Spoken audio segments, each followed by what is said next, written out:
All right, let's go to the Boardwalk Honda hotline now.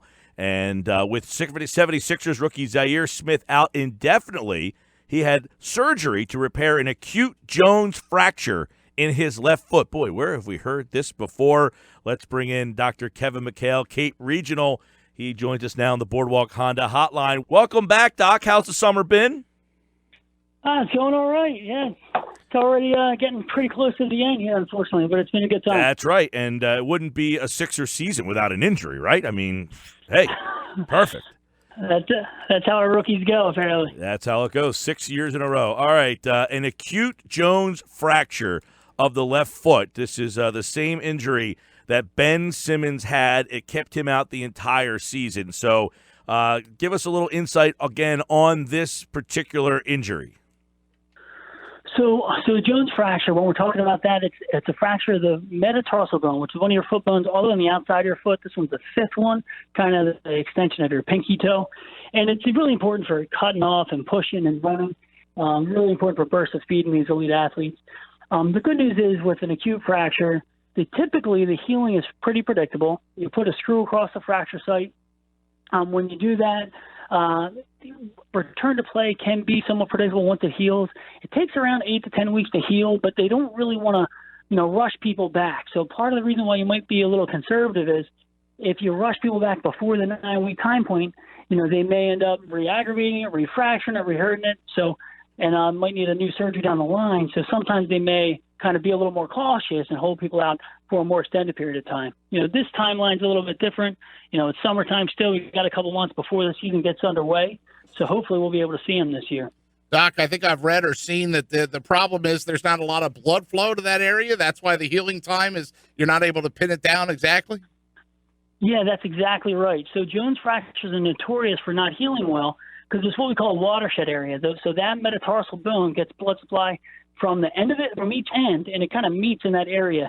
So the Jones fracture area is the area where the blood supply is the least. So that's why they do a lot of stuff to try to make sure these heal. When you treat them non-operatively, it can take a very long time to heal. So elite athletes, they're all getting surgery to get this healed more predictably and more quickly.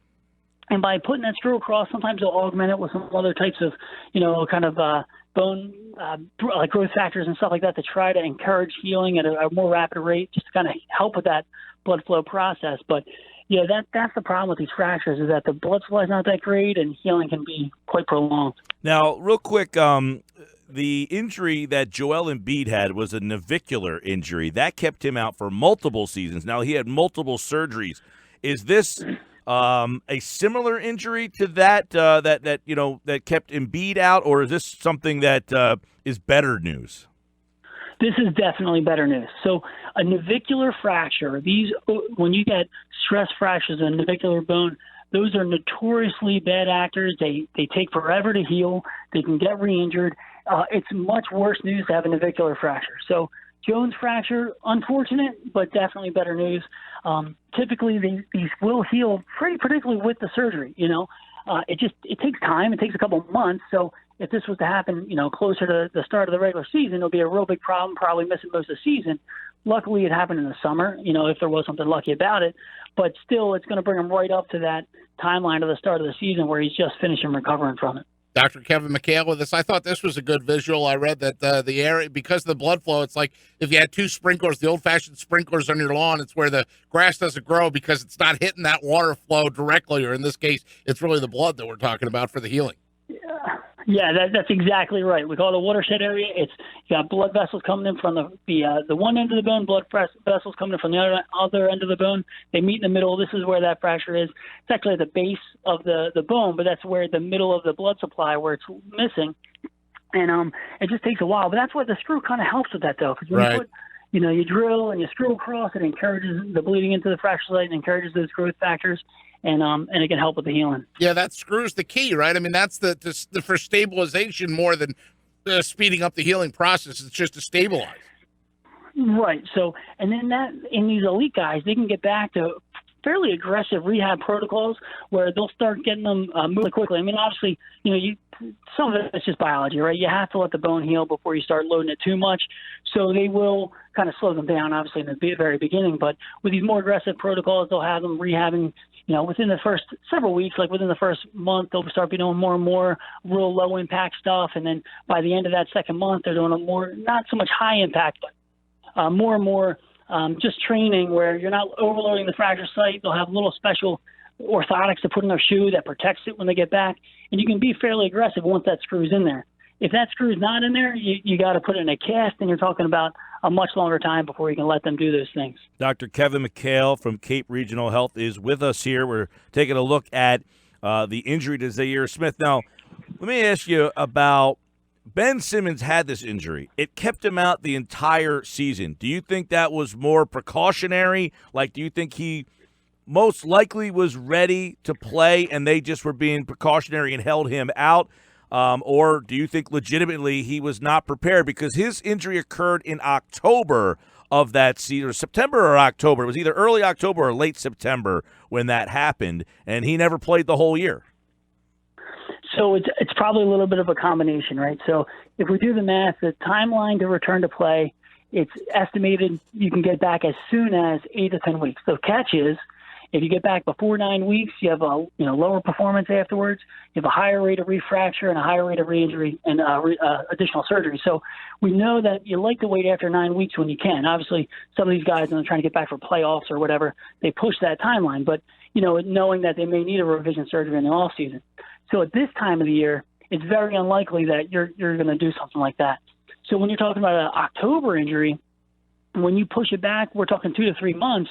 Now we're getting into December, January. After that point, once it's healed, it probably was a little bit more precautionary. It takes a few months to get him back to full strength, but they may just say, you know what, let's just protect him and hold him out until he's completely ready.